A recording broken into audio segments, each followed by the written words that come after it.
এবার ঈদে আপনার বাজেট কত? অত বেশি না, 20,000 টাকা। কত টাকা হলে পারফেক্ট হতো আপনার মনে হয়? 50। 50,000 টাকা হলে পারফেক্ট হতো। হ্যাঁ। এখন 50,000 টাকার মার্কেটিং করছেন, তাহলে অবভিয়াসলি আপনার যে হাজবেন্ড হবে তার মান্থলি 2 লাখ টাকা ইনকাম টাকা লাগবে। না না, সমস্যা নাই। আমাকে যেভাবে দিয়ে আমি খুশি থাকবো, আমাকে যা দিবে তাই দিয়ে খুশি থাকবো। আপু আপনার বাজেট কত এবার ঈদে? সেম 20,000 টাকা। 50,000, বাট এবার আমাদের ফ্যামিলিতে মানে একটু প্রবলেম আছে। আমার ফার্নিচার কিনছি, ঘরে ডেকোরেশন করে, সেই জন্য এবার বাজেটটা কম হয়ে গেছে। এর আগের বছর কত টাকা বাজেট ছিল? এরকমই 50,000। 50-এর মতো। এবার ঈদে কি কি কেনা হলো? কিছুই না, টুকটাক ঘরের জন্য কিনছি এবার সব। নিজের জন্য কিছু কেনা হয় নাই? কিনছি টুকটাক, কি কি কিনলে? টপস কিনছি, 3 পিস কিনছি। আচ্ছা, আপু নিজের জন্য কি কি কেনাকাটা করলেন? Same same same. আপনারা কি দুজন বোন? হ্যাঁ।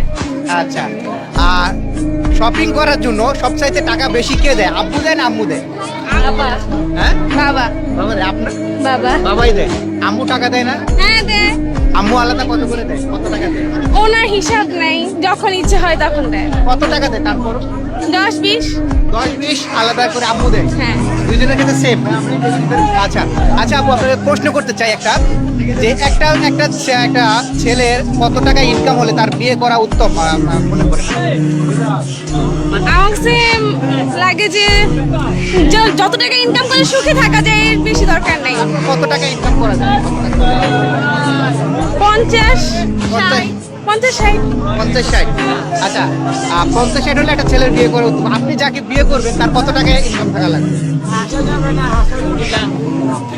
না, নরমাল যা তার মানে তার সামর্থ্য যা থাকবে ওটুকু আর দরকার নেই। কত টাকা সামর্থ্য বলতে কত? আপনি তার হ্যাঁ। আপু আপনারও কি সেম? আচ্ছা, ঠিক আছে আপু, ধন্যবাদ। এখন 50,000 টাকার মার্কেটিং করছেন, তাহলে অবভিয়াসলি আপনার যে হাজবেন্ড হবে তার মান্থলি 2 লাখ টাকা ইনকাম টাকা লাগবে। না না, সমস্যা নাই। আমাকে যেভাবে দিয়ে আমি খুশি থাকবো, আমাকে যা দিবে তাই দিয়ে খুশি থাকবো।